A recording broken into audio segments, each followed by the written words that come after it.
जय हिंद दोस्तों, आपका स्वागत है हमारे इस नेक्स्ट वीडियो में। आज हम एनी पेशेंट से संबंधित महत्वपूर्ण प्रश्न लेकर आए हैं। दोस्तों स्टार्ट करते हैं इस वीडियो को। इस वीडियो का हमारा प्रथम प्रश्न है कि एनी पेशेंट का जन्म कब और कहाँ हुआ था। तो पहले की बात 4 विकल्प दिए हुए हैं। तो विकल्प नंबर फर्स्ट है 1 अक्टूबर 1847 इंग्लैंड, दूसरा है 1 अक्टूबर 1848 फ्रांस, तीसरा है 1 जनवरी 1848 लंदन और चौथा दिया गया है कि 2 जनवरी 1847 चिली। तो इस प्रश्न का जो हमारा सही उत्तर होगा, तो आप लोग अगर विकल्प नंबर ए टिक करेंगे तो आपका उत्तर सही माना जाएगा, अर्थात 1 अक्टूबर 1847 को इंग्लैंड में हुआ था। दोस्तों ये प्रश्न इसलिए महत्वपूर्ण हो जाता है क्योंकि ये इस प्रकार के प्रश्न अक्सर एग्जाम में पूछे जाते हैं। ये प्रश्न इस प्रकार भी बन सकता है कि एनी पेशेंट जन्म कहाँ हुआ था, तो इंग्लैंड में हुआ था, या इस प्रकार भी आ सकता है कि कब हुआ था, तो 1 अक्टूबर 1847 में हुआ था। और इस तरह भी आ सकता है कि एक में दोनों प्रश्न आ सकते हैं कि कब और कहाँ हुआ था। तो इसलिए आप सभी को दोस्तों ये प्रश्न का उत्तर याद रखना है। तो दूसरा प्रश्न हमारा है कि एनी बेसेंट का अन्य नाम क्या था। तो इस प्रश्न का हमारा सही उत्तर होगा तो ऑप्शन नंबर ए, अर्थात आयरन लेडी या फिर एनी वुड। इनमें से कोई भी विकल्प में अगर ऑप्शन है दिया गया है तो वो सही माना जाएगा। अगर दोनों हैं तो 100% सही है दोस्तों। अगर ये प्रश्न आया कि एनी बेसेंट का अन्य नाम क्या था, तो आयरन लेडी है तो भी सही है, एनी वुड है तो भी सही है, अगर दोनों है तब भी सही है। आप लोगों को ध्यान रखना है। तीसरा प्रश्न हमारा है कि एनी बेसेंट के माता और पिता का क्या नाम था। दोस्तों माता पिता क्या नाम था, तो इस प्रश्न का जो हमारा विकल्प नंबर पहला है वही सही होगा, अर्थात विलियम वुड और एमिली मॉरिस। विलियम वुड जो थे इनके पिताजी थे और एमिली मॉरिस जो हैं इनकी माता का नाम था। आप लोग दोस्तों ध्यान रखना इसको, क्योंकि प्रश्न में परीक्षा में आ सकता है। दोस्तों एनी बेसेंट से संबंधित पिछले वीडियो में शायद कुछ प्रश्न जो थे डाले थे, लेकिन जो बचे हुए प्रश्न थे हमने इस वीडियो में लेकर आए हैं। बाकी अभी सारे प्रश्न इसमें भी नहीं होंगे, तो नेक्स्ट वीडियो जो हम लेकर आएंगे उसमें भी कुछ प्रश्न एनी बेसेंट से संबंधित होंगे।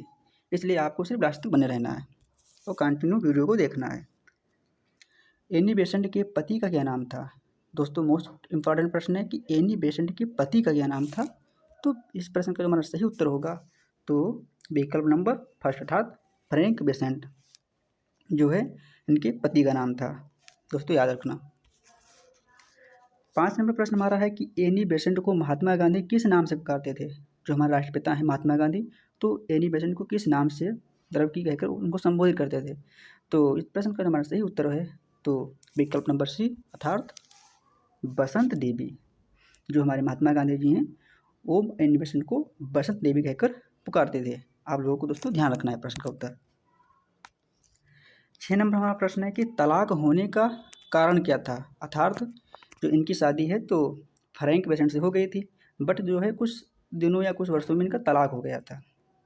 तो तलाक होने का कारण क्या था ये प्रश्न आ सकता है। तो ये धार्मिक कारण मतभेद है, सामाजिक मतभेद है, राजनीतिक मतभेद है, और विकल्प डी दिया कि आईएनसी अर्थात भारतीय राष्ट्रीय कांग्रेस में जुड़ने के कारण। तो दोस्तों इस प्रश्न का जो हमारा सही उत्तर होगा, अगर आप लोग विकल्प नंबर 1 टिक करेंगे तो सही माना जाएगा, अर्थात जो इनका तलाक हुआ था धार्मिक मतभेद आपस में हो गया था पति पत्नी में, इसलिए इनका तलाक हो गया था। आप लोगों को ध्यान रखना है। 7 नंबर प्रश्न है कि एनी बेसेंट किस राजनीतिक पार्टी से जुड़ी थी। दोस्तों ये प्रश्न आ सकता है परीक्षा में, तो इस विकल्प जो प्रश्न का सही विकल्प होगा तो है इंडियन नेशनल कांग्रेस, अर्थात भारतीय राष्ट्रीय कांग्रेस। उस समय एक मात्र ही सबसे बड़ी विश्व की राष्ट्र लेवल की संस्था थी उस समय, तो इसी पार्टी से एनी बेसेंट जो है जुड़ी हुई थी। आगे तरह की इस पार्टी की वो अध्यक्षता की अध्यक्ष भी होंगी, जो भी आगे आने वाला प्रश्न है। 8 नंबर प्रश्न हमारा है कि एनी बेसेंट की प्रसिद्धि कौन सी थी, कि किस क्षेत्र में उनको ज़्यादा प्रसिद्धि मिली। तो 4 विकल्प हैं, लेखिका, समाज सेविका, स्वतंत्रता सेनानी और ऐसे भी। दोस्तों जो एनी बेसेंट थी वो एक प्रकार लेखिका भी, उन्होंने कई रचनाएं भी लिखी हैं और उन्होंने समाज सेवा के लिए ब्रदर्स ऑफ सर्विस संस्था भी खोला था, और स्वतंत्रता सेनानी थी ही।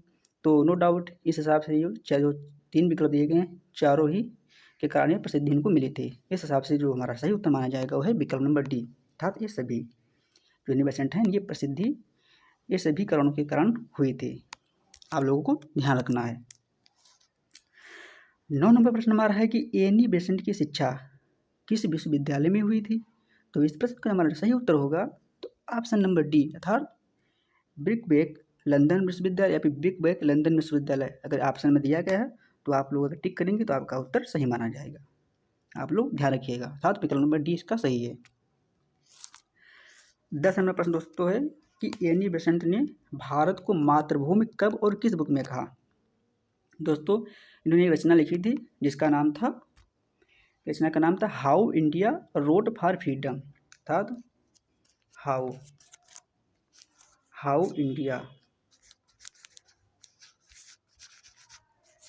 India wrought for freedom. दोस्तों नोट कर लेना आप लोग नोटबुक में, wrought for freedom, wrought for freedom. इस पुस्तक इन्होंने पुस्तक रचना की। इस पुस्तक में जो है भारत को मातृभूमि कहकर संबोधित किया। और यह बुक इन्होंने कब लिखी थी, तो इस बुक की रचना इन्होंने सन 1915 ईस्वी में करी थी।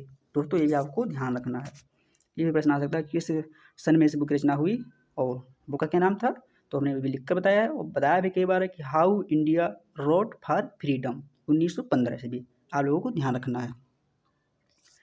11 नंबर हमारा प्रश्न है कि थियोसॉफिकल सोसाइटी की स्थापना किस वर्ष हुई। दोस्तों क्योंकि जो एनी बेसेंट है तो थियोसॉफिकल संबंध में ये बहुत प्रसिद्धि इनको प्राप्त हुई है। तो दोस्तों अगर एनी बेसेंट से प्रश्न आए, इससे ना आए तो हो नहीं सकता है, प्रश्न जरूर आता है पेपर में। तो इसकी स्थापना कब हुई थी ये प्रश्न आ सकता है। तो इसकी स्थापना जो है सन 1800 कब 75 ईस्वी में। ये स्थापना दोस्तों भारत में नहीं हुई थी, ये स्थापना हुई थी न्यूयॉर्क में। यहाँ पर न्यूयॉर्क में। दोस्तों याद रखना है। 12वां प्रश्न हमारा है कि थियोसॉफिकल सोसाइटी के फाउंडर कौन थे। दोस्तों ये भी आपको ध्यान रखना है कि जो न्यूयॉर्क में स्थापना हुई थी 1875 ईस्वी में, तो इसके फाउंडर अर्थात संस्थापक कौन थे। इसके संस्थापक दो थे, एक तो HP ब्लांटवार्स्की, दूसरे थे कर्नल HS स्कॉट। तो फर्स्ट को लिखना है उनको HP ब्लांटवार्स्की,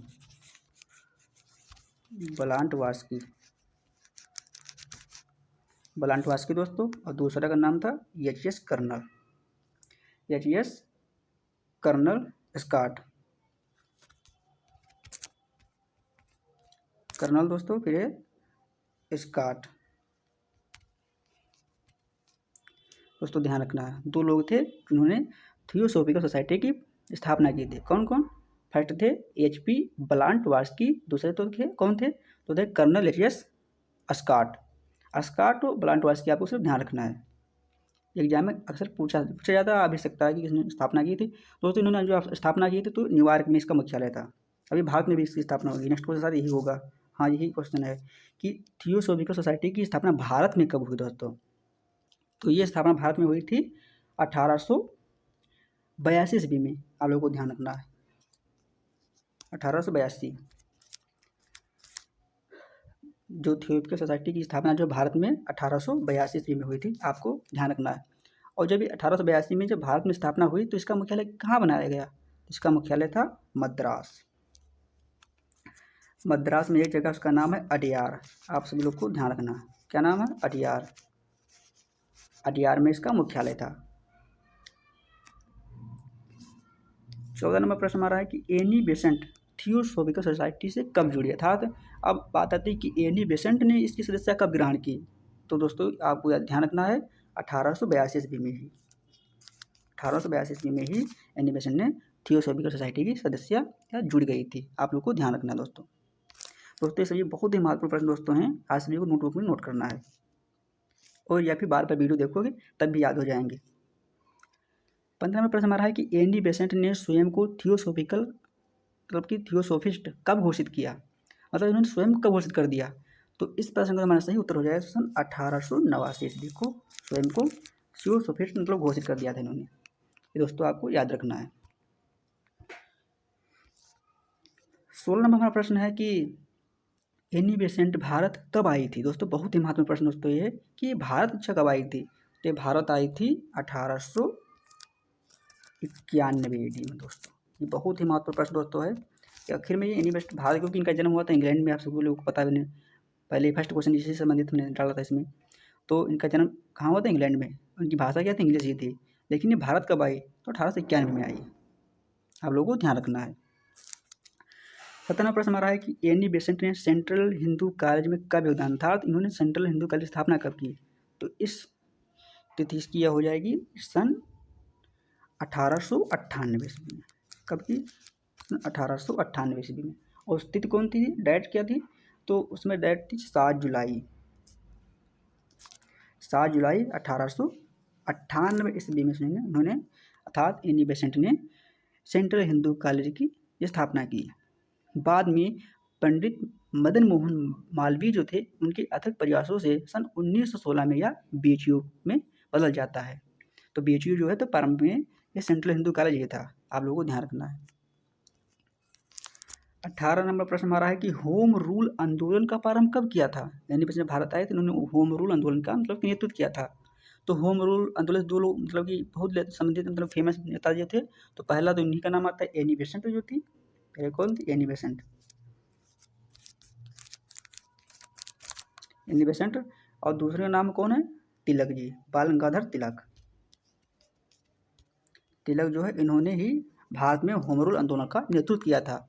लेकिन बात यहाँ पर ये आई है कि होम रूल आंदोलन की प्रारंभ कब हुआ भारत में, तो इसका प्रारंभ हुआ था सन 1914 AD में।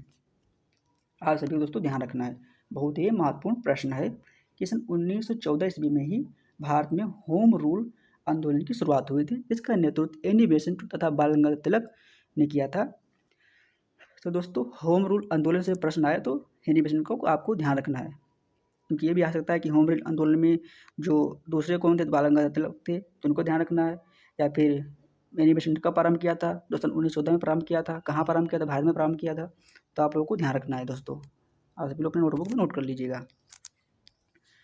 19 नंबर हमारा प्रश्न ये है कि एनी बेसेंट भारतीय राष्ट्रीय कांग्रेस की अध्यक्ष कब और किस अधिवेशन में बनी थी। दोस्तों बहुत ही महत्वपूर्ण प्रश्न दोस्तों ये।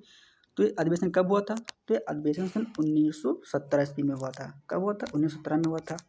उस अधिवेशन नाम क्या था, मतलब कहाँ पर हुआ था, तो वो हुआ था कलकत्ता में हुआ था। दोस्तों बहुत ही महत्वपूर्ण प्रश्न दोस्तों है। तो ये 1917 के कलकत्ता अधिवेशन में ही कांग्रेस जो भारतीय राष्ट्रीय कांग्रेस थी उसकी अध्यक्ष बनी। दोस्तों यहाँ एक हमने कल भी बताया था लास्ट वीडियो में, पिछले वीडियो जो हमने रिकॉर्ड किया था उसमें भी बताया था कि यहाँ पे एक कन्फ्यूजन वाला प्रश्न ये है कि ये प्रश्न आ सकता है कि एनी मतलब कि भारतीय राष्ट्रीय कांग्रेस की प्रथम महिला अध्यक्ष कौन थी। तो अगर ये प्रश्न आया कि भारतीय राष्ट्रीय कांग्रेस की प्रथम महिला अध्यक्ष, तो भारतीय राष्ट्रीय कांग्रेस की प्रथम महिला अध्यक्ष एनी बेसेंट ही थी, जो 1917 के कलकत्ता अधिवेशन में बनी थी। अगर ये प्रश्न आया कि भारतीय राष्ट्रीय कांग्रेस की प्रथम भारतीय महिला अध्यक्ष, तो यहाँ पर नाम बदल जाएगा, यहाँ पर हो जाएगा कि सरोजिनी नायडू, जो कि 1925 में कौन सा अधिवेशन हुआ था, उसमें कानपुर अधिवेशन हुआ था। तो 1925 के कानपुर के अधिवेशन की अध्यक्षता श्रीमती सरोजिनी नायडू ने किया था। तो दोस्तों ये प्रश्न बहुत ही कन्फ्यूजन होता है, इसमें आप लोग को ध्यान रखना है, ये पेपर में आ सकता है। 20 नंबर प्रश्न हमारा है कि एनी बेसेंट राजनीति से अलग कब हुई, अर्थात ये राजनीति से मतलब पॉलिटिकल मतलब कब पॉलिटिक्स से अलग हो गई, कब छोड़ दिया उन्होंने। तो ये सन दोस्तों है 1919 ईस्वी में।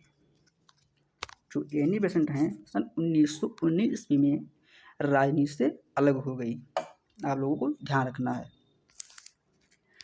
21 नंबर प्रश्न है कि एनी बेसेंट की संस्था का क्या नाम था। दोस्तों ये महत्वपूर्ण संस्था है, क्योंकि इस संस्था का मेन उद्देश्य था जो समाज में व्याप्त जो कुरीतियाँ हैं उनको एक प्रकार से दूर करना, जैसे कि बाल विवाह जो था, बाल हत्या था, इस तरह के समाज में अनेकों कुरीतियाँ विद्यमान थी उसमें। तो इन्होंने एनी बेसेंट ने एक संस्था बनाई, उस संस्था का नाम दोस्तों लिख लीजिएगा। संस्था का नाम था, क्या नाम था, brothers of service. Brothers of service. दोस्तों याद रखिएगा, ब्रदर्स ऑफ सर्विस नामक संस्था थी, जिसका मतलब कि जिसकी स्थापना एनी बेसेंट ने की थी। इसका मुख्य उद्देश्य क्या था, समाज में व्याप्त कुरीतियों का विरोध करना। आप लोग ध्यान रखना। 22 नंबर हमारा प्रश्न ये है कि एनी बेसेंट की प्रमुख रचनाएं। दोस्तों बहुत ही महत्वपूर्ण प्रश्न दोस्तों, क्योंकि पिछले वीडियो में सरोजिनी नायडू जितनी भी रचनाएं थी हमने करवाया था। आप लोग, उम्मीद है कि आप लोग उसको नोट किए होंगे और याद किए होंगे कि सरोजिनी नायडू की कौन कौन सी रचनाएं हैं। तो इस वीडियो में हम कराएंगे जो एनी बेसेंट हैं इनकी कौन कौन सी रचनाएँ हैं। दोस्तों इनकी रचनाएँ ज़्यादा रचनाएँ तो कई उन्होंने की, लेकिन फेमस प्रसिद्ध रचनाएँ हम दोस्तों कराएँगे तो 3 रचनाएँ लगभग ये फेमस थी। पहले रचना का नाम था इनके death and after in the outer court, और दूसरी इनकी रचना है द सेल्फ एंड इट्स मतलब कि सीट। दोस्तों आप लोग नोट करिएगा। फर्स्ट रचना क्या हमने बताया? फर्स्ट रचना हमने बताया है डेथ, हिंदी में लिख रहे हैं डेथ एंड आफ्टर और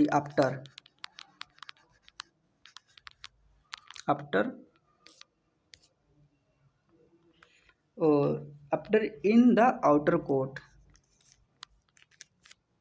इन द आउटर कोर्ट। दोस्तों ये पहली रचना है एनी बेसेंट की, death and after in the outer court. दोस्तों नोट कीजिएगा नोटबुक में इसको। और दूसरी रचना इनकी है the self and it's seats, तो लिखिएगा द सेल्फ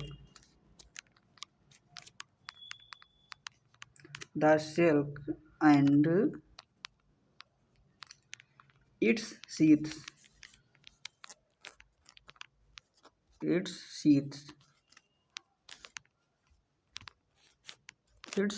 दोस्तों नोट करिएगा। दोस्तों रचनाएं बहुत ही प्रसिद्ध रचनाएं हैं दोस्तों एनी बेसेंट की।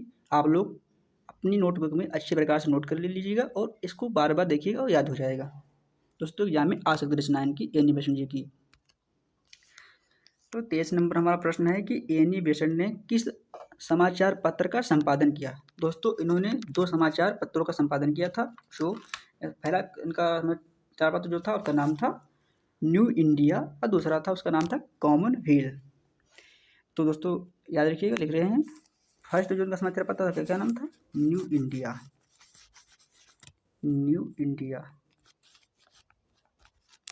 हो गया। दूसरा का क्या नाम था? कॉमनवेल्थ।